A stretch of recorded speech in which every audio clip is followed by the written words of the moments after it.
কালসর্পের কাজটা করেন কি? অবশ্যই করি, এবং বছরে যে কটি নির্দিষ্ট মাসে করি, শ্রাবণ মাসটা তার অন্যতম।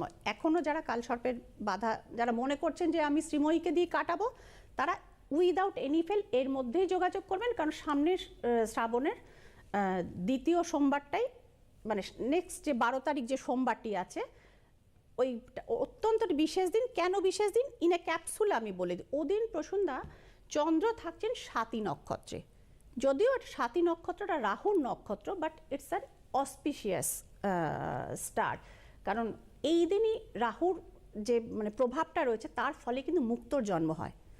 একটা অদ্ভুত জিনিস এটা। এবং যারা মনে করেন যে মুক্ত কেবলমাত্র চন্দ্রের প্রতিকার বা চন্দ্রের জিনিস, তা কিন্তু না। চন্দ্রের অরিজিনাল রত্ন কিন্তু হচ্ছে চন্দ্রকান্ত মণি।